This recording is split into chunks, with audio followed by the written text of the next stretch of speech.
दोस्तों आज हम बात कर रहे हैं शिक्षा में समावेशी एवं जेंडर मुद्दे। 903 कोड है आपके पेपर का। इससे पहले 901 और 902 करवा दिया गया है। आपको हर बार बताया जाता है कि आप 901, 902, 903 जो भी आपको सारे जो वीडियोस मिल रहे हैं इनको पहले पढ़ लेना, क्योंकि हर वीडियोस जो हैं आपके दूसरे क्वेश्चन पेपर से रिलेटेड है। यानी कि आपका 903 का क्वेश्चन 902 में भी पूछा जाता है, 901 में भी पूछा जाता है। इस तरह से 901 का कोई भी क्वेश्चन आपका 904 में, 905 में, 903 में पूछा जा सकता है। तो इसलिए अगर आप नोट्स पहले पढ़ लेते हैं, वीडियो पहले देख लेते हैं, नोट्स को पहले से तैयार कर लेते हैं, तो आपको जो है पूरा स्कोर मिल जाएगा। यानी कि आप जितना चाहते हैं, जो स्कोर करना चाहते हैं वो आपको मिलने वाला है। हमने लास्ट ईयर भी ये बताया था बच्चों को और अब भी बता रहे हैं कि ध्यान रखिएगा, आपको सारे पेपर पहले पढ़ लेने हैं। ऐसा नहीं कि 901 का पेपर है या 903 का, जैसे कि शिक्षा में समावेशी एवं जेंडर मुद्दे जो ये पेपर है, तो मैं केवल इसी को पढ़ के जाऊँ। तो इसको अगर अब केवल आप सोचते हैं कि मैं केवल इसी से क्वेश्चन आएँगे, तो ये आपकी गलतफ़हमी है। इस गलतफ़हमी को निकाल देना आप। और एमपी डीएलएड के नोट्स उपलब्ध करा दिए गए हैं आप लोगों के लिए। जो है फर्स्ट ईयर का 499 में है और सेकंड ईयर का 599 में है। जीपे कर सकते हैं या फ़ोनपे कर सकते हैं। नंबर आपके सामने डिस्प्ले हो रहा है और इसी नंबर पे जो है व्हाट्सएप कर देना आपने जो भी पेमेंट किया है उसका स्क्रीनशॉट और अपना ईयर लिख देना। आपको नोट्स का पीडीएफ मिल जाएगा, फिर आप उसको प्रिंट आउट करा करके जो है पढ़ सकते हैं, आसानी से तैयार कर सकते हैं अपने आप को। तो ध्यान रखना है आपको, हर चीज़ जो बताई जा रही है उसको फॉलो करना है, अगर आप स्कोर अच्छा करना चाहते हैं तो। अब यहाँ पे जो हम क्वेश्चन पढ़ने वाले हैं उसकी बात करते हैं। 903 शिक्षा में समावेशी एवं जेंडर मुद्दे। तो चलिए स्टार्ट करते हैं इस सेशन को। पहला प्रश्न पूछा गया है, ऑप्टिमिज्म किस प्रकार का रोग है? तो इसको बोलते हैं मानसिक रोग। ध्यान रखना है, आपका छोटे प्रश्न जो बनेंगे इस तरह के बनेंगे। ब्रेल लिपि का आविष्कार किसने किया? तो आंसर आंसर आ जाएगा आपका लुई ब्रेल। ठीक है, ब्रेल लिपि का आविष्कार जो करने वाले थे वो लुई ब्रेल थे। ये खुद ही जो है मतलब असक्षम थे और इन्होंने जो है ये आविष्कार किया था। और ये कहाँ के निवासी थे? तो ये फ्रांसीसी लेखक थे। ठीक है, ध्यान रखना है आपको। ये पूछा जाता है, क्वेश्चन घुमा करके पूछा जाएगा आपसे। आगे बात करें, अन्य प्रश्नों की बात करें तो यहाँ पे चलिए देखते हैं। जिन बालकों की बुद्धि लब्धि 70 से कम होती है उनको मंद बुद्धि बालक कहते हैं। यह परिभाषा किसने दी है? तो ये क्रो एंड क्रो की परिभाषा है। अफेजिया किस प्रकार की विकृति है, यानी किस प्रकार का जो है ये समस्या है? तो अफेजिया जो है मस्तिष्क की एक ऐसी विकृति है जिसमें बालक के बोलने, लिखने तथा बोले एवं लिखे हुए शब्दों को समझने या प्रकट करने में अनियमितता और अस्पष्टता का विकार होता है। यानी कि वो ढंग से नहीं बता सकता है। गणित अधिगम तथा गणित संबंधी प्रश्नों को हल करने की असमर्थता क्या कहलाती है? तो उसको बोलते हैं डिसकैलकुलिया। ठीक है, कैलकुलेटर वाला है ना, तो जैसे कैलकुलेशन करते हैं ना, तो डिसकैलकुलिया ध्यान रखना आपको। गणित वाला जो है आपका ये प्रश्न सही हो जाएगा। डिस्ग्राफिया का कोई एक लक्षण लिखिए। डिस्ग्राफिया हो जाता है तो क्या लक्षण होता है? तो इसमें बालक को निश्चित अक्षर एवं शब्द लिखने में कठिनाई का अनुभव होता है। यानी कि बालक जो है वो जो भी उसने पढ़ा है वो अक्षर लिखने में जो है अपने आप को कठिनाई में या फिर लिखने में या पढ़ने में जो है उसको परेशानी होगी, अनुभव करेगा वो। डिसलेक्सिया का प्रमुख कारण क्या है? तो डिसलेक्सिया का प्रमुख कारण जो है वो तंत्रिका तंत्र संबंधित विकृति होती है। हमारी तंत्रिका तंत्र में अगर कोई प्रॉब्लम है तो डिसलेक्सिया हो जाता है। राष्ट्रीय पुनर्वास परिषद का मुख्यालय कहाँ है? तो ये नई दिल्ली में है। ध्यान रखना है आपको। समावेशी शिक्षा क्या है इसके बारे में आपको बताना है। तो किस तरह से आप बताएंगे? ऐसी शिक्षा या शिक्षण व्यवस्था जो सक्षम और असक्षम दोनों बालकों को एक साथ जो है प्रदान की जाती है। यानी कि वो शिक्षा जो अच्छा बच्चा है उसको भी दी जाए, जो बेकार बच्चा है उसको भी दी जाए। तो इस तरह की शिक्षा जो है समावेशी शिक्षा कहलाती है। लेखन अयोग्यता क्या है? लेखन अयोग्यता को डिस्ग्राफिया के नाम से जाना जाता है। ध्यान रखना है, लेखन अयोग्यता को किस नाम से जाना जाता है? पूछा जाता है, छोटा क्वेश्चन बनता है। तो आपको थोड़ा सा ध्यान रखना है कि आपको क्या बताया जा रहा है। ऐसा नहीं कि आप जो है थोड़ा सा अपने आप को दूर कर लें। ठीक है, और बाकी मैं थोड़ा सा हाईलाइट कर देता हूँ, जहाँ पर आपको ऐसा लगेगा वहाँ पे हाईलाइट कर दूंगा। ठीक है, लेखन अयोग्यता से आज से लेखन दोष से है। यानी कि लिखने में जो भी त्रुटि है उस दोष से है, जिसमें अक्षरों की बनावट, शब्द दूरी, कितने शब्द में कितने शब्द को, कौन से शब्द को कितनी दूरी में लिखना है, या फिर अधूरे शब्द, मात्राएं आदि में कमी होती है। इसे ही लेखन अयोग्यता या फिर डिस्ग्राफिया कहा जाता है। ध्यान रखना है आपको। क्वेश्चन आपसे पूछ सकता है डिस्ग्राफिया क्या होता है, या फिर आपसे पूछ सकता है लेखन अयोग्यता क्या होती है। राष्ट्रीय न्यास अधिनियम क्या है।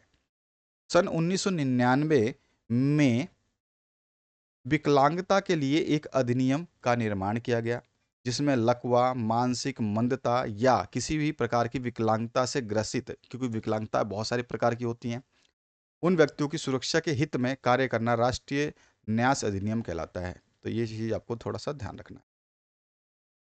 कब हुआ था इसका जो अधिनियम का निर्माण, तो ये 1999 में किया गया था। राष्ट्रीय न्यास अधिनियम का निर्माण 1999 में किया गया था। इस तरह से भी क्वेश्चन आपका बनेगा, पूछ लेगा क्वेश्चन को उठा के कैसे भी।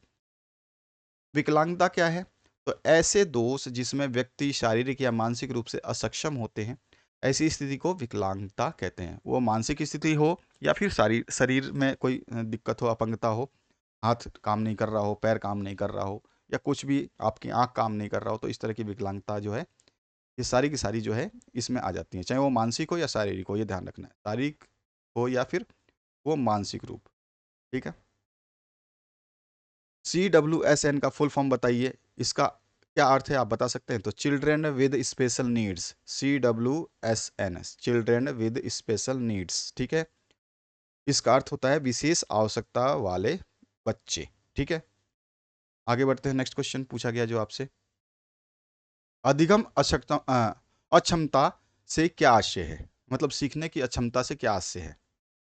तो अधिगम अक्षमता से आशय बालक के सीखने की उस स्थिति से है जिसमें वो वाचन, लेखन, श्रवण, पठन, तर्क तथा गणितीय संबंधित योग्यता में कठिनाई का अनुभव करता है। तो ये सारी की सारी जो है इसकी जो है अक्षमता बोली जाती है। पठन यानी कि डिसलेक्सिया योग्यता क्या है, तो डिसलेक्सिया से आज से वाक्य या पढ़ने से संबंधित दोष है, जिसमें मौखिक उच्चारण तथा मौन पठन से संबंधित होता है, और इसमें जो है इसी कमी को पठन योग्यता कहा जाता है। मतलब जो है पढ़ नहीं सकता है वो, ठीक है, उच्चारण नहीं कर सकता है। तो ये आपको ध्यान रखना है। विशिष्ट बालक किसे कहते हैं, विशिष्ट बालक के अंतर्गत वह बालक होते हैं जो शारीरिक, मानसिक और व्यवहार में सामान्य बालक से अलग होते हैं, विशिष्ट बालक कहलाते हैं। समावेशी शिक्षा में आकलन से क्या आशय है, तो समावेशी शिक्षा के हिसाब से अगर हम बोले तो श्रीमती R.K. शर्मा के अनुसार, ध्यान रखना है किसकी डेफिनेशन है, श्रीमती R.K. शर्मा के अनुसार समावेशी शिक्षा हेतु आकलन का आशय उन नीतियों, सिद्धांतों एवं विधियों की समीक्षा करने से है जो किसी प्रकार या सभी प्रकार के छात्रों की शैक्षिक आवश्यकताओं की पूर्ति कर छात्रों को सामयिक मार्गदर्शन करती है, यानी कि उनको सामान्य मार्गदर्शन कराती है। ध्यान रखना है ये बात, समावेशी शिक्षा का आकलन से ये तात्पर्य है। समावेशी शिक्षा के जो है उद्देश्य क्या हो सकते हैं, दो उद्देश्य पूछेगा, दो लिखना है। बाकी मैंने आपको बहुत सारे जो है उद्देश्य यहाँ पे बताए हैं, 7 उद्देश्य आप देख रहे हैं, इसमें से आपसे दो पूछेगा, दो बताना है। बड़ा क्वेश्चन बनेगा तो आपको 5-6 बताने होंगे। ये जरूरी नहीं है कि जितने नोट्स में दिए गए हैं उतने ही आपको लिखने हैं, बिल्कुल आप घबराइएगा नहीं, अपने वर्ड्स का प्रयोग करिएगा। नेक्स्ट जो क्वेश्चन है, समावेशी शिक्षा के कोई दो विशेषताएं, अभी उद्देश्य की बात कर रहे हैं, अभी हम यहाँ पे विशेषताएं की बात कर रहे हैं, ध्यान रखना है। यहाँ पे विशेषताओं की बात की गई है और यहाँ पर जो है उद्देश्य की बात की गई है, तो दोनों चीज़ें अलग अलग होते हैं। उद्देश्य क्या है, उसका एम क्या है, और विशेषताएं क्या है, उसकी कैरेक्टरिस्टिक्स क्या है, ये आपको बताना है इसमें। अगला जो प्रश्न है आपके सामने आंसर है। बहुत सारी विशेषताएं हैं जिनको आप लिख सकते हैं, उसमें से आप जो अच्छा लगे वो लिखिएगा, जो आपसे याद हो वो लिखिएगा। और लेकिन आपको ध्यान रखना है कि मैंने जैसे बताया आपको, आपका कोई भी पेपर हो, 901 हो या 902 हो, 903 हो, जैसा कि आप देख रहे हैं 904 हो, ठीक है, ये सारे पेपर जो जो आपके चलते जा रहे हैं, ये सारे पेपर क्या होंगे, ये आपस में इंटरकनेक्टेड होंगे। ठीक है, ये सारे पेपर्स अगर आप पहले ही पढ़ लेते हो, 901 भी पढ़ लिया आपने, 902 भी पढ़ लिया, 903 भी पढ़ लिया, 904 भी पढ़ लिया, तो यहाँ पे क्या होता है कि 901 का क्वेश्चन 902 में जा सकता है, 901 का ही क्वेश्चन 903 में पूछा जा सकता है, इस तरह से 901 का ही क्वेश्चन 904 में पूछा जा सकता है। और घुमा के बात करूँ तो 904 का क्वेश्चन जो है 903 में पूछा जा सकता है, 903 का क्वेश्चन 902 में पूछा जा सकता है, यानी कि हर पेपर का कोई भी क्वेश्चन आपके किसी पेपर में आ सकता है। ये ध्यान रखना, ये रूल है डीएलएड का, इसीलिए आप जो है फंसते हैं। लास्ट ईयर मैंने बच्चों को समझाया था कि आपको फंसना नहीं है, आपको काम क्या करना है, सारे पेपर पहले पढ़ लेने हैं। जैसे ही आप पढ़ लोगे, आप पूरी तरह से तैयार हो, आपको ज़रूरत नहीं है कुछ भी एक्स्ट्रा पढ़ने की। अगला जो क्वेश्चन है इसमें पूछा गया है कोठारी आयोग की पाठ्यक्रम संबंधी प्रमुख विशेषताओं को लिखिए। तो इनकी प्रमुख विशेषताएं क्या है कोठारी आयोग की, वो आपको यहाँ पे बताना था। तो कोठारी आयोग की जो है पाठ्यक्रम संबंधी विशेषताएं निम्न हैं, जिसमें भाषाओं का अध्ययन है, ठीक है, त्रिभाषा सूत्र में संशोधन है, हिंदी का स्थान इन्होंने जो है व्यक्त किया हुआ है, ठीक है, हिंदी का स्थान जो है इन्होंने दिया हुआ है। तो ये सारी की सारी चीज़ें जो आप इसमें लिखेंगे, और इन पॉइंटों को बहुत ध्यान से, जो पॉइंट हाईलाइटेड हैं आप देख रहे हैं, इन पॉइंटों को ही आपको याद रखना है। बाकी आप आगे क्या लिखते हो ना, इससे एग्जामिनर को कोई फ़र्क नहीं पड़ता है। वो केवल आपके मेन पॉइंट देख लेगा कि आपने मेन पॉइंट सही लिखे हैं, इसका मतलब आपने सब कुछ सही लिखा होगा। तो ये चीज़ आप मेन पॉइंट को ध्यान रखेंगे। शिक्षा में असमानता निवारण के उपाय लिखिए। जब शिक्षा में जो पक्षपात होता है उसको निवारित कैसे कर सकते हैं, असमानता निवारण कैसे कर सकते हैं, वो हम बताएंगे। नेक्स्ट जो क्वेश्चन है, प्रतिभाशाली बालक की विशेषताएं क्या हैं। तो प्रतिभाशाली जो बालक होते हैं, जो मोस्ट टैलेंटेड बोला जाता है, तो उन्होंने जो है स्किनर और हैरी मैन जो है, ये दो व्यक्ति थे जिन्होंने अपना हिसाब से प्रतिभाशाली बालक में विशेषताएं बताई। विशाल शब्दकोश होता है, इनके पास जो है शब्दों का भंडार बहुत होता है। मानसिक प्रक्रिया की तीव्रता होती है, यानी कि कोई क्वेश्चन जो आप दोगे वो तुरंत जो है आपको इसका आंसर दे सकते हैं। दैनिक कार्यों में विभिन्नता होती है, ठीक है, कोई कोई अपना अपना कार्य अपने हिसाब से करता है। सामान्य ज्ञान की श्रेष्ठता होती है, यानी कि इनका लॉजिकल जो क्वेश्चन पूछोगे देश विदेश से या फिर अपने राज्य से, वो उसका भी जो है ये ध्यान रखते हैं। तो ये सारे के सारे विशिष्ट बालक होते हैं जिनके ये सारे गुण हैं। पिछड़े बालक की विशेषता बताइए, यानी कि जो सामान्य जो विशिष्ट बालक है वो तो बहुत विशिष्ट हो गए, लेकिन जो आपके पिछड़े बालक होते हैं वो क्या बताते हैं, कुप्पू स्वामी के अनुसार जो है आपको बताना है। तो सीखने में धीमी गति होती है, जल्दी से नहीं सीख पाते हैं, जीवन में निराशा का अनुभव करते हैं कि यार मेरे से ये नहीं हो रहा है, मैं क्या करूं। समाज विरोधी कार्यों की प्रवृत्ति हो जाती है, यानी कि समाज में जो अच्छा काम होता है उसको ना सीख करके जो है गंदी हरकतें वो जो है सीखने में ज़्यादा उच्चतम प्रवृत्ति दिखाते हैं। व्यवहार संबंधी समस्याओं की अभिव्यक्ति होती है, यानी कि आपको जो है अपशब्द भी कहे जा सकते हैं उस बच्चे के द्वारा। तो ये सारे के सारे जो चीज़ें आप समझ सकते हैं, मैंने जैसे बताया आपको, आप समझ गए होंगे। इनकी बुद्धि लब्धि जो है ये 90 से 110 ही मानी जाती है। इनकी बुद्धि लब्धि जो है 90 से 110 के बीच ही मानी जाती है, जो पिछड़े बालक होते हैं। मंद बुद्धि की तो 70 से कम आ जाएगी। पिछड़ेपन अथवा शैक्षिक मंदता के कारण क्या है। तो शैक्षिक मंदता या पिछड़ेपन के बहुत सारे कारण हैं, जिसमें आप बता सकते हैं सामान्य से कम शारीरिक विकास होना, यानी कि आपका शरीर जो है वो पूर्ण रूप से विकसित नहीं हो पा रहा है। साथ ही साथ शारीरिक दोष है कुछ। उसके अलावा जो है कोई शरीर में रोग है, ये भी आपको पिछड़ापन का अनुभव कराएगा। और बुद्धि जो है वो आपकी निम्न होगी या सामान्य बुद्धि होगी आपकी, ठीक है। तो इस तरह से जो आप बता सकते हैं। वैलेंटीन का कथन है उसके हिसाब से ध्यान रखना है। इसमें क्या कहा है, बेलेटिन का कथन है कि बर्ट ने जितने पिछड़े बालकों का अध्ययन किया, बर्ट जो है, बेलेटिन ने बताया कि बर्ट जो थे दूसरे मनोवैज्ञानिक थे, उन्होंने जितने भी बालकों का अध्ययन किया उसमें से 65% जो है वो क्या थी, बुद्धि सामान्य बुद्धि से निम्न थी। तो ये चीज़ आपको ध्यान रखना है, किसका कथन है क्या है आपको समझना है। अब जो अगला क्वेश्चन है इसमें पूछा गया है श्रवण दोष बालकों हेतु शैक्षिक सुविधाओं को बताइए, कि श्रवण दोष जिसको सुनने में कठिनाइयाँ होती हैं उनके लिए हम जो है शैक्षिक सुविधा कैसे उपलब्ध करा सकते हैं। तो कुछ जो है चीज़ें हम इसमें मेंशन कर सकते हैं अपने आंसर में। वो जो पॉइंट यहाँ पर है ये आप पॉइंट लिख सकते हैं इसमें। मानसिक विमंद बालकों की विशेषताएं बताने हैं, यानी कि मानसिक रूप से जो बालक समझ नहीं पाते हैं उनको बताना है कि उनकी बुद्धि कितनी कमज़ोर होती है। तो यहाँ पे जो है इसका आंसर आप बता सकते हैं कि कौन कौन से हैं। निम्नलिखित है, बहुत सारे हैं, लेकिन इसमें से आप जो चाहें जितना चाहें उतना ही लिखें। अगला जो प्रश्न है इसमें पूछा गया आपसे दृष्टिबाधिता के प्रमुख कारण लिखिए। तो दृष्टिबाधिता के प्रमुख कारण क्या हो सकते हैं ये आपको बताना है। दृष्टिबाधित बालकों की समस्याएं बताइए, ठीक है, इनकी समस्याएं क्या हो सकती हैं, समस्याओं पर प्रकाश डालने को बोल देता है, तो आपको ये लिखना है। इस तरह से अगला जो प्रश्न बनता है, ब्रेल लिपि को पर जो है संक्षिप्त टिप्पणी लिखनी है। तो आपको ध्यान रखना है कि ब्रेल लिपि जो है ये नेत्रहीन के द्वारा उपयोग किया जाता है, ठीक है। वो छू करके इसको स्पष्ट करते हैं। और इसका आविष्कार जो है 1821 में एक नेत्रहीन फ्रांसीसी, ध्यान रखना, लेखक जो थे उन्होंने बनाया था इस ब्रेल लिपि को। ये सारी चीज़ें आपको ध्यान रखना है, बहुत इंपॉर्टेंट चीज़ है, ये सारे डेट्स जो है ना आपको ध्यान रखना है। और जो है जब ब्रेल लिपि पूर्ण रूप से विकसित हुई थी तो 1824 में जो है इसको पूर्ण रूप से जो है लिपि का संसार में जो है पूरे देशों में उपयोग किया जाने लगा। तो ये ध्यान रखना है आपको। श्रवण दोष के कारण क्या हो सकते हैं, सुनने में क्या कठिनाइयाँ हैं, उसके कारण क्या हैं, ये आप बता सकते हैं इन पॉइंटों के माध्यम से। भारतीय पुनर्वास परिषद की भूमिका, रोल ऑफ RCI पर प्रकाश डालिए। तो ये क्या है? ठीक है, नेशनल इंस्टीट्यूट ऑफ डिसेबिलिटी जिसको बोलते हैं, जो अपंगता के बच्चे हैं वो इस संस्थान के हिसाब से चलते हैं और इसके कुछ रूल्स हैं, कुछ नियम्स हैं। ठीक है, इसको जो है यहाँ पे समझाया गया है कि ये क्या करते हैं, इनका क्या एम है इन बच्चों के लिए। आगे बढ़िए, नेक्स्ट क्वेश्चन है, जेंडर शिक्षा से संबंधित व्यवहारिक कठिनाइयों को दूर करने के उपाय बताइए। यहाँ पे जेंडर का कोई भी बोल सकता है कि आप जो है जेंडर में बहुत सारी चीज़ें बता सकते हैं आप। ठीक है, तो इस तरह के क्वेश्चंस आपसे पूछे जाएंगे, ध्यान रखना है। तो यहाँ पे पॉइंट्स मैंने लिखे हुए हैं, आप पढ़ सकते हैं इनको। भारत की पुनर्वास परिषद के उद्देश्य क्या हैं? भाई इसके उद्देश्य क्या हैं? तो पहला उद्देश्य आप बता सकते हो, दूसरा उद्देश्य इसी तरह से बता सकते हो, तीसरा उद्देश्य यहाँ पे थोड़ा चला गया है, चौथा उद्देश्य बता सकते हो, पांच उद्देश्य बता सकते हो। क्वेश्चन के हिसाब से जितने नंबर का क्वेश्चन हो ना, उससे एक जो पॉइंट ज़्यादा आपको लिखने हैं, एक से दो पॉइंट ज़्यादा लिखने हैं।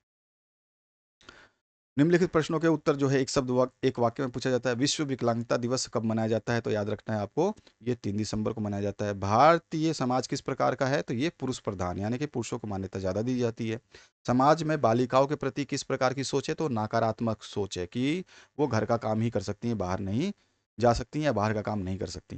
क्या वर्तमान में भी नारी की योग्यता पर संदेह किया जाता है? वर्तमान में भी किया जाता है, हाँ कह सकते हैं हम बिल्कुल। यहाँ पर भारतीय पुनर्वास परिषद एक्ट 1992 का संबंध किससे है? तो मानव संसाधनों का विकास करने और असमय बालकों की पुनर्वास संबंधी सुविधाएं देने से है। इसी तरह से निषक्ता अधिनियम कब पारित हुआ था? तो ये अभी मैंने बताया था 1995 में हुआ था। लैंगिक समानता क्या है? तो पुरुष और महिलाओं के समान व्यवहार को जो है लैंगिक समानता माना जाता है। नेक्स्ट जो है जेंडर क्या है? जेंडर शब्द का अर्थ होता है महिला या पुरुष। ठीक है, दोनों में जो सामाजिक और सांस्कृतिक स्थिति होती है उसी को हम जो है जेंडर बोलते हैं। इसके बाद जो नेक्स्ट क्वेश्चन है, विशिष्ट बालक वह है जो अंततः या अंततः व्यक्तिगत भिन्नता रखते हुए अन्य समान बालकों से अंतः व्यक्तिगत भिन्नता रखता है। यह कथन किसका है? तो श्रीमती राजकुमारी शर्मा का है। ध्यान रखना है आपको, आंसर मैंने हाईलाइट कर दिया है। इस तरह से आपका एमसीक्यू जो बनेगा, इसमें से किस बालक को बौद्धिक रूप से विभिन्न या भिन्न बालकों की श्रेणी में रखा जाएगा? तो प्रतिभावान। ठीक है, इसके बाद जो नेक्स्ट क्वेश्चन है, समावेशी शिक्षा का आशय उस शिक्षा व्यवस्था से जिसमें सामान्य एवं असक्षम छात्रों को एक साथ शिक्षण प्रदान करते हुए उचित या उच्चतम अधिगम से संबंधित क्रियाओं को सम्मिलित किया जाता है। यह कथन किसका है? तो प्रोफेसर SK दुबे का है ये कथन। ध्यान रखना है, हाईलाइट किया हुआ क्वेश्चन का आंसर। समावेशी शिक्षा का अभिप्राय ऐसे छात्रों की शिक्षा से है जो सामान्य बालकों से भिन्न है और शिक्षा उन्हें समझकर तथा अनुकूल वातावरण प्रदान करके सर्वांगीण विकास की ओर प्रेरित करती है। कथन किसका है? तो श्रीमती राजकुमारी शर्मा का है। याद रखना है, बहुत सारे कथन हैं जो आपको याद रखने हैं। मंद बुद्धि या शैक्षिक पिछड़ेपन का प्रमुख कारण क्या होता है? तो वंशानुक्रम भी हो सकता है भाई, आपकी जो पहले से आपके घर में ही ऐसी स्थिति चल रही है तो वंशानुक्रम भी हो सकता है। निर्धनता, आपकी गरीबी है भाई, तो उसकी वजह से आप जो है उसका अच्छा इलाज नहीं करा पाए, उसको अच्छे स्कूल में नहीं भेज पाए, उसको अच्छा शिक्षा नहीं दे पाए, उसको अच्छी तरह से समझा नहीं पाए। ठीक है, उसको जो है आपने लेबरिंग में लगा दिया, कार्य करवाने लग गए। शारीरिक कमियां हैं तो वो तो है ही, तो यहाँ पे उपरोक्त सभी हो जाएगा। वंचित होने वाला जीवन की उद्दीपक दशाओं की न्यूनता है। वंचित बालक की ये परिभाषा जो है गार्डन की है, ध्यान रखना है। नेक्स्ट जो क्वेश्चन है इसमें पूछा गया आपसे, प्रतिभाशाली बालक शारीरिक गठन, सामाजिक अभियोजन और व्यक्तिगत गुण, विद्यालयों की उपलब्धियां, खेल कूद, जानकारियां और रुचियों की बहुरूपता में सामान्य बालकों से बहुत श्रेष्ठ होते हैं। यह कथन किसका है? तो ये टर्मन और ओर्डन का है, ध्यान रखना है आपको। सृजनात्मकता नई वस्तु का सृजन करने की योग्यता है। सृजनात्मकता की यह परिभाषा किसने दी है? जेम्स ड्रेवर की परिभाषा ही, यहाँ पे ड्रेवर भी लिखा आ सकता है, ध्यान रखना है आपको। नेक्स्ट जो क्वेश्चन है इसमें पूछा गया, अधिगम असक्षमता के उपचार की प्रमुख विधि क्या है? तो व्यवहारिक निर्देशन भी है, संज्ञात्मक व्यवहार परिमार्जन भी है और कंप्यूटर निर्देशन। उपरोक्त सभी सही हो जाएगा। पठन अयोग्यता का प्रमुख कारण क्या है? तो बोलने में कठिनाई हो सकती है, ध्यान का अभाव हो सकता है, श्रवण दोष हो सकता है, यानी कि उपरोक्त सभी सही हैं। अब यहाँ पे जो है फिलअप्स हैं आपके। खाली स्थान शिक्षा का अर्थ जो है शिक्षा व्यवस्था से संबंधित है जिसमें सामान्य छात्र एवं असक्षम छात्र एक ही कक्ष में दूसरे को सम्मिलित करके जो है अध्ययन करते हैं। तो ये कौन सी आपकी वो होती है? तो आप बता दोगे कि भैया ये समावेशी होती है। इसके उत्तर मैंने आगे दे रखे हैं तो आपको कठिनाई नहीं होगी। ठीक है, इस तरह से आप अगला जो क्वेश्चन देखो, कोठारी आयोग की स्थापना कब हुई थी? तो ये हुई थी आपकी जो स्थापना कब नहीं हुई थी, किसने की थी? तो डॉक्टर DS कोठारी ने की थी। तो ये इसके आंसर मैंने आगे लिख दिए हैं, नोट्स में आपको मिल जाएंगे, ये मैं आगे भी दिखाऊंगा, आंसर आपको लिखे हुए मिलेंगे। सन खालिस्तान में NCERT ने एक उपागम पत्र के द्वारा 1 से 10 के लिए प्रस्तावित आदर्श पाठ्यक्रम की रूपरेखा प्रस्तुत की। कौन सा सन था? तो 1975 था। तो ये सारे के सारे आंसर्स मैं आगे बता दूंगा, वो लिखे हुए हैं। इस तरह से जो है बहिष्करण के स्वरूप बताने हैं। बहिष्करण का जो स्वरूप क्या होता है, वो जेंडर और विशेष आवश्यकता के ऊपर होता है, ठीक है ना। समावेशी शिक्षा की एक विशेषता क्या है? समावेशी शिक्षा में जो बिना विभेदन यानी भेदभाव के शिक्षा जो है वो प्रदान की जाती है। भारतीय कक्षाओं में असमानता का कोई एक कारण जो है आपको बताना है, तो वहाँ पे कक्षाओं में विविधता का प्रमुख कारण है, ठीक है। प्रांतीय जो होते हैं ना, जैसे किस प्रांत में आपका बच्चा पढ़ रहा है, वहाँ पर देखते हैं, वहाँ पर जो है आपको ये सब मिलेगा। समावेशी शिक्षा का कोई एक लाभ आपको बताना है, जैसे मैंने आपको बताया रखा है। समावेशी शिक्षा के मूल्यांकन की कोई 3 विधियों के नाम बताने हैं, असमानता का अर्थ बताना है। सारे आंसर्स आपके सामने लिखे हुए हैं। जहाँ पे समझाने वाली कोई बात होगी मैं बता दूंगा। इस तरह से जो है ये आपका MCQ बनता है। बालक जिनको संप्रेषण की समस्या होती है, उनका स्वर या वाणी 44 अन्य समान बालकों से भिन्न प्रकार की होती है। वह स्वयं भी सजग होता है, वह अपनी बात कहने में असमर्थ है, उसकी वाणी मधुर नहीं होती। यह कथन किसका है? यहाँ पे 44 का यहाँ पर थोड़ा सा मिस्टेक है, ठीक है, तो इसको हम इरेज कर देते हैं। उसका स्वर या वाणी अन्य समान बालकों से भिन्न प्रकार की होती है, वह स्वयं भी सजग होता है कि वह अपनी बात कहने में असमर्थ है, यानी कि उसको महसूस हो जाता है कि भैया वो अपनी बात नहीं कह पा रहा है, ठीक है। तो इस बात के लिए जो है वो ये बात कहने में असमर्थ हो जाता है। अगर ये असमर्थ है तो ये जो है कथन किसका है, ये आपको बताना है। तो ये कथन जो है राइपर का है, ये ध्यान रखना है। इसी तरह से जो क्वेश्चन है आपके, सारे के क्वेश्चंस के आंसर आप देख रहे हैं, मैंने हर क्वेश्चन के आंसर आपको दिए हुए हैं। हर क्वेश्चन के आंसर दिए गए, पर समझाने वाली कोई बात नहीं है। जहाँ पे समझाने की बात होगी वहाँ पर मैं आपको समझा दूंगा। अच्छा, आपको विशेष सूचना जो है, कुछ बच्चे लेट जुड़े होंगे तो उनको बता दूं, MPDLED के जो नोट्स हैं 2024 में जो आपके एग्ज़ाम होने वाले हैं, तो उसके फर्स्ट ईयर के नोट्स तैयार हो चुके हैं। 499 में सभी सब्जेक्ट सभी विषय आपको मिल जाएंगे। और सेकंड ईयर के नोट्स जो हैं वो 599 में सभी सब्जेक्ट के विषय मिल जाएंगे आपको। जी पे या फ़ोन पे कर सकते हैं, नंबर आपके सामने डिस्प्ले हो रहा है। और आप जैसे ही पेमेंट करते हैं तो व्हाट्सएप पे जो है उस पेमेंट का स्क्रीनशॉट भेज दीजिए, आपको नोट्स जो हैं प्राप्त हो जाएंगे। चलिए आगे बढ़ते हैं अपने अगले क्वेश्चन की तरफ। जो आपके सामने क्वेश्चन हैं, इनका आंसर्स आपके सामने हैं। इसी तरह के क्वेश्चंस जो है आपके एग्जाम में पूछे जाते हैं। अगर आप इन नोट्स को पढ़ लेते हैं, इन वीडियोस को ढंग से तैयार कर लेते हैं, जो नोट्स नहीं ले सकते हैं वीडियो से तैयारी करें। बाकी जो बच्चे नोट्स ले सकते हैं तो नोट्स ले लें, प्रिंट आउट कराएं, आराम से पढ़ें। एग्जाम से पहले सारे के सारे जितने भी सब्जेक्ट हैं आपका 901 से लेकर के आपका लास्ट तक का, वो सारे विषय आपको पढ़ लेने हैं। अगर आप पढ़ लेते हो तो इसका मतलब है कि आप सक्सेसफुल हो गए हो, और 80% 90% अब जो है आप मार्क्स ला सकते हो अगर सारे नोट्स पढ़ते हो तो। याद रखना है, ऑल नोट्स जो है आपको रीड करना है before exam. All notes should be prepared before examination. ये ध्यान रखना है आपको, ठीक है। तो ये सारे के सारे मोस्ट इंपॉर्टेंट चीज़ है। अगर आप ऑल नोट्स प्रिपेयर कर लेते हैं, ठीक है ना, तो आपको जो है आपका कोई भी पेपर हो आपको कोई दिक्कत नहीं आएगी, ये गारंटी है हमारी। तो इस तरह से 14 नंबर 15 नंबर क्वेश्चन आपने देख लिया। और यहाँ पे जो ये क्वेश्चन हैं जो आप खालिस्तान देख रहे हैं, इसके भी आंसर्स मैंने आगे दिए हुए हैं। तो ये कुछ क्वेश्चंस हैं जिनके आंसर्स मैंने आगे दिए हैं, आगे हम बात कर लेंगे उसकी। भारत में जेंडर शिक्षा में आने वाली व्यवहारिक कठिनाइयों को बताइए, कौन कौन सी कठिनाइयाँ हो सकती हैं। मेन पॉइंट आपको ध्यान रखना है। भारत की पूर्ण परिषद के उद्देश्य क्या हैं? तो मैंने बताया था कि उद्देश्य अगर छोटा पूछेगा तो छोटा लिखना है, बड़ा पूछेगा तो बड़ा लिखना है। केवल उद्देश्य पूछता है, 2 नंबर का क्वेश्चन होता है तो आपको जो है केवल पॉइंट लिखने हैं। अगर आपका उद्देश्य पूछता है, ये 3 से 4 नंबर का क्वेश्चन होता है, तो आपको थोड़ा सा विस्तार से इसको समझाना होगा, जो कि मैं ऊपर बता चुका हूँ इसका आंसर। निःशक्त जनों के राष्ट्रीय संस्थानों के कार्य बताइए। ये कार्य हैं इसके कुछ। ब्रेल लिपि पर संक्षिप्त टिप्पणी लिखनी है तो आप लिख सकते हैं। श्रवण दोष के कारण बताइए, तो आप बता सकते हैं कौन कौन से कारण हो सकते हैं। दृष्टिबाधिता के कारण क्या हो सकते हैं। विकलांग बालक के प्रकार बता सकते हैं, कौन कौन से विकलांग बालक होते हैं, ये बता सकते हैं। पिछड़ेपन अथवा शैक्षिक मंदता के कारण क्या हो सकते हैं, आपको बताने हैं। बालक या बाल अपराध के कारण लिखिए, इसका आंसर मैं आगे दे दूंगा। बाल उपचार की विधियां बताइए, तो मनोवैज्ञानिक विधियों में आता है सब कुछ, ठीक है, और साथ ही साथ वैधानिक विधियों में भी आता है। तो ये दोनों लिख सकते हो आप। समस्यात्मक बालक को समझाना है आपको। प्रतिभाशाली जो बालक होते हैं उनकी विशेषताएं लिखिए, ये ध्यान रखना है आपको। तो ये सारे के सारे विशेषताएं हैं। समावेशी शिक्षा में विविध मूल्यांकन विधियों का वर्णन करिए। तो यहाँ पे बहुत सारी विधियां हैं जिनका हम वर्णन कर सकते हैं। समावेशी शिक्षा के लाभ बताने हैं आपको। भारतीय शैक्षिक व्यवस्था में बहिष्करण को विस्तार से समझाइए। तो उसमें बहिष्करण का अर्थ क्या होता है? बाहर रखना या मना करना, ये इत्यादि होता है।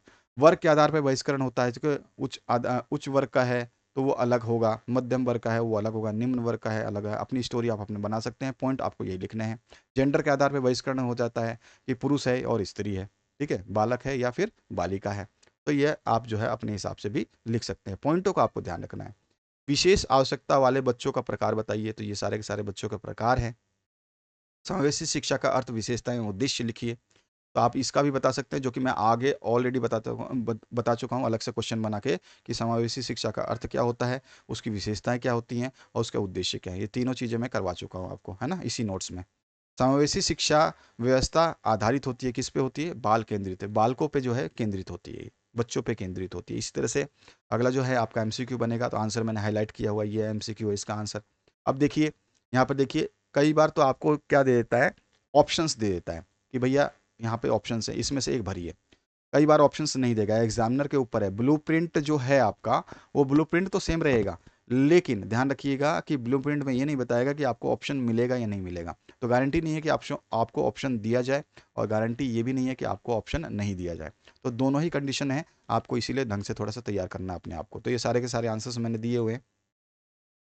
शारीरिक रूप से भिन्न बालकों के प्रकार बताने हैं। तो कैसे बालक हो सकते हैं? विकलांगता या निःशक्तता की अवधारणा को स्पष्ट करना है, पूछा जाता है क्वेश्चन। भारत की पुनर्वास परिषद के उद्देश्य को लिखना है, लिखा हुआ है। बहुविकलांगता क्या है, ये भी आप बता सकते हैं। साथ ही साथ प्रतिभाशाली बालक को परिभाषित करने के लिए जो है बहुत सारे अ, विशेषज्ञों की अपनी अपनी मान्यता है, हमने अपने हिसाब से लिखा है, आप इसको लिख सकते हैं। पुरुष प्रधान समाज का अर्थ स्पष्ट करना है। पोर्टफोलियो क्या है, बहुत बड़ा क्वेश्चन है, हमेशा पूछा जाता है, बड़ा मतलब कि हमेशा पूछे जाने वाला क्वेश्चन है। बालिका शिक्षा के प्रसार के उपाय बताइए। किशोरावस्था की समस्याएं क्या हो सकती है, ये बताना है। समावेशी शिक्षा की परिभाषाओं, अवधारणाओं और का विश्लेषण करने पर समावेशी शिक्षा के अंतर्गत विशेषताएं लिखिए। उस विश्लेषण के हिसाब से जो है इसकी विशेषताएं बतानी है, तो पॉइंटों के हिसाब से जो आप लिखोगे, ठीक है। समावेशी शिक्षा फर्स्ट वाला पॉइंट है, तो फिर दूसरा वाला पॉइंट, फिर तीसरा वाला पॉइंट, इस तरह से आपको 2-3 पॉइंट जो है 4 पॉइंट लिखने हैं। अगर आपका क्वेश्चन बड़ा है तो आपको थोड़ा सा पॉइंट बढ़ा के लिखना पड़ेगा, हमने यहाँ पे बढ़ा के दिया हुआ है आपको, ठीक है। तो इनको ध्यान रखना है। अच्छा, विशेष आवश्यकता वाले बच्चों की शैक्षिक आवश्यकताएं पूछा जाता है, क्वेश्चन हमेशा पूछा जाता है, ध्यान रखना है, और आपको यही लिखना होगा। आगे बढ़ते हैं। इसमें से आप जो है कम ज़्यादा कर सकते हैं, ऐसा नहीं है कि आपको पूरा ही लिखना होगा, लेकिन कम ज़्यादा कर सकते हैं। लेखन अयोग्यता, डिस्ग्राफिया की पहचान का वर्णन कीजिए। कैसे आप पहचानेंगे? तो इसका वर्णन हम इस प्रकार से कर सकते हैं जो यहाँ पे लिखा हुआ है, ठीक है। प्रोफेसर एस के दुबे क्या बताते हैं, ये भी आपसे पूछा जाता है, तो इसको थोड़ा सा आपको ध्यान रखना है, ठीक है। हर चीज़ जो है आपको मेंशन करते जा रहा हूँ मैं। इस लेखन योग्यता की पहचान कैसे करेंगे, ठीक है, डिस्ग्राफिया की, तो आप बता सकते हैं। इसमें क्या होता है, अक्षरों की बनावट में जो है समस्या आती है उनको पहचानने में। मानकों के अनुरूप जो है लेखन का अभाव हो जाता है, ये एक प्रॉब्लम होती है। साथ ही साथ जो है अधूरे शब्द लिखना, आधा आधा शब्द लिखना। साथ ही साथ अक्षरों के बीच दूरी का गैप रखने में समस्या होती है। और शब्द दूरी भी जो है, यहाँ पे देखो अक्षर तो है ही, शब्द दूरी भी है एक जो है प्रॉब्लम। और शिरोरेखा का सीधा ना होना, यानी कि जो हेडलाइंस लिखते हैं ना हम, वो सीधे नहीं होते हैं। मात्रा लेखन के ज्ञान का अभाव, किस पे कौन सी मात्रा, बड़ी यू की लगेगी, छोटी ई की लगेगी, कौन सी लगेगी, वो जो है दिक्कत करती है। मिश्रित शब्दों को लिखने में कठिनाइयाँ हो जाती हैं, ठीक है, मिक्स वर्ड को लिखने में कठिनाई होती है। सारे के सारे जो है लक्षण हैं। इसमें से जितने लक्षण आप चाहें उतने लिखिएगा, प्रश्न के हिसाब से। 5 नंबर का प्रश्न है, 6 आपको पॉइंट लिख देने हैं। 3 नंबर का क्वेश्चन पूछा है, 4 पॉइंट लिख दीजिए। तो ये आपको ध्यान रखना है। लाडली लक्ष्मी योजना क्या है, पूछा जाएगा क्वेश्चन आपसे। बाल अपराध को परिभाषित करना है आपको, ठीक है। साथ ही साथ भारतीय सामाजिक संरचना में पुरुषों एवं स्त्रियों की स्थिति पर वर्णन करना है, हमेशा क्वेश्चन पूछा जाएगा और आएगा। समाज में महिलाओं की पहचान पर टिप्पणी लिखिए, बिल्कुल इंपॉर्टेंट क्वेश्चंस। जो क्वेश्चंस आपको दिए जा रहे हैं, क्वेश्चंस आपको करने ही करने हैं, छोड़ना नहीं है, ठीक है। आगे बढ़िए, अगले क्वेश्चन की तरफ बात करते हैं। ऑप्टिमिज्म किस प्रकार का रोग है? तो मैंने बताया आपको ये मानसिक रोग होता है। ब्रेल लिपि का आविष्कार किसने किया था? तो हमने बताया लुई ब्रेल ने किया था। जिन बालकों की बुद्धि लब्धि 70 से कम होती है मंदबुद्धि बालक कहलाते हैं। परिभाषा किसने दी है? क्रो एंड क्रो ने दी है। ठीक है ना। एफजीआई किस प्रकार का रोग है? मैंने अभी अभी बताया, कुछ चीज़ें आपको समझाइए। और कुछ क्वेश्चंस जो हैं यहाँ पे रिपीट भी हुए हैं, तो ये बहुत इंपॉर्टेंट क्वेश्चन है, इसलिए इसको रिपीट किया गया। ये सारे क्वेश्चंस आप देख सकते हैं। समावेशी शिक्षण क्या है, लेखन योग्यता क्या है, राष्ट्रीय न्यास अधिनियम क्या है, हर चीज़ मैंने बताई हुई है और यहाँ पर जो है दिया गया है। कुछ क्वेश्चंस जो रह गए हैं जिनके एम्स आपने देखे फिलअप्स जो है उसमें अलग मैंने आंसर्स नहीं दिए थे, तो यहाँ पर जो है क्वेश्चंस देखते जाइए, आंसर्स आपको पिकअप करने हैं। यहाँ पे सारे क्वेश्चंस के आंसर्स दिए गए हैं। आगे चलिए मैं आपको दिखाता हूँ, सारी चीज़ें बता दूंगा। यहाँ पर देखिए, हर चीज़ को आपको यहाँ पे स्टडी करना है। ये नोट्स आपको ये ऐसे ही मिलेंगे जैसे आप देख रहे हैं, तो ये नोट्स इस प्रकार के ही हैं और सारी चीज़ें मैं यहाँ पे बता रहा हूँ, हर चीज़ बता रहा हूँ आपको। इनको आप थोड़ा सा ढंग से पढ़ लीजिएगा, बस आप समय निकालिए अपने आप में से और थोड़ा पढ़ लीजिए इसको। और जो फिलअप्स छोड़े थे हमने, उस फिलअप्स की भी बात कर लूँगा मैं आगे। तो यहाँ पर ये सारे के सारे आंसर्स हैं आपके सामने। अच्छी तरीके से याद करना है सारे क्वेश्चनों को, ऐसा कोई भी क्वेश्चन नहीं है जिसको छोड़ना है आपको। अब आ जाइए, नेक्स्ट जो क्वेश्चन है उसकी बात करते हैं। श्रवण दोष से बता दिया मैंने, पूर्ण वार्ष प्रतिशत बता दिया, आरसीआई बता दिया था आपको। यहाँ पे फिर से हमने लिख दिया है। नोट्स को जो है कवर अप करते रहते हैं। कहीं पर आपको वहाँ नहीं समझ में आएगा तो यहाँ समझ में आएगा, कुछ पॉइंटों को हम यहाँ पे ले लेते हैं। और यहाँ पर जो है एक वाक्य में उत्तर देना है, तो ये सारे आंसर्स है आपके सामने, एक वाक्य में जो भी आंसर्स क्वेश्चंस लिखने हैं। अब इसके बाद जो है एमसीक्यू बनते हैं, तो यहाँ पर जो है एमसीक्यू दिया गया है, ठीक है, आप देख सकते हैं। अब इसके बाद जो है आपके फिलअप्स की बात कर लेंगे, फिलअप्स भी आएगा आपका। जो फिलअप्स हमने ऊपर छोड़े थे, खाली स्थान, शिक्षा का अर्थ उस शिक्षा से संबंधित है जिसमें सामान्य छात्र एवं असक्षम छात्र एक ही कक्षा कक्ष में जो है दूसरे को सम्मिलित करके अध्ययन करते हैं, समावेशी शिक्षा है। इससे पहले जो है कोठारी आयोग की स्थापना किसने की? डीएस कोठारी ने की है। 1975 में एनसीईआरटी का एक उपागम जो है पत्र के द्वारा जो है 1 से 10 तक के प्रस्तावित आदर्श पाठ्यक्रम की पूरी रेखा रूपरेखा जो है वो प्रस्तुत की गई थी। तो यहाँ पे आप देख सकते हैं इसका आंसर। पोर्टफोलियो सामाजिक समावेशी शिक्षा में संदर्भ में, समावेशी शिक्षा के संदर्भ में खाली स्थान की महत्वपूर्ण और प्रभावी विधि है, तो आकलन की प्रभावी विधि मानी जाती है। ठीक है, आकलन की प्रभावी विधि बोलते हैं। तो यहाँ पे सारे जो एमसीक्यू हमने ऊपर छोड़े थे वो उसके आंसर यहाँ पर है। इस तरह से जो अगर हमने कोई एक वर्ड का या दो वर्ड के आंसर्स छोड़े हैं तो सारे आंसर्स मैंने यहाँ पे दिए। तो आप देख सकते हो पूरा का पूरा आंसर है। यहाँ पे मिस्टेक था जो हमने ऊपर पढ़ा था, ये गलत, इसको हटा दीजिए। तो इस तरह से ये आपका पूरा नोट्स है, जो हमने ऊपर देखा था वही है। कुछ क्वेश्चंस छूट गए थे जिसको मैं बता रहा हूँ यहाँ पे। एमसीक्यू आपका फिलअप्स रह गया था, तो फिलअप्स मैंने यहाँ पे भर दिया है, देख रहे हो आप। ये सारा का सारा मैंने फिलअप्स भर दिया है। वहाँ पे फिलअप्स नहीं भरे हैं तो यहाँ पे फिलअप्स आपको मिल जाएंगे। तो इस तरह से जो है ये सारे के सारे आंसर्स आप लिख सकते हैं। इसीलिए नोट्स में जो है क्वेश्चंस दोबारा रिपीट हुए हैं, तो इसमें आपको घबराने की जरूरत नहीं है। जो मैंने आपको बता दिया है उनको आप तैयार करिए। ये देखिए पूरा का पूरा आंसर मैंने दिया हुआ है, ठीक है। तो आशा करता हूँ इस वीडियो के माध्यम से आपने बेहतरीन कुछ ना कुछ सीखा होगा। और जो मैंने बताया आपको, सारे सब्जेक्ट्स को पहले पढ़ लीजिए, जितनी जल्दी हो सकता है उतनी जल्दी पढ़ लीजिए।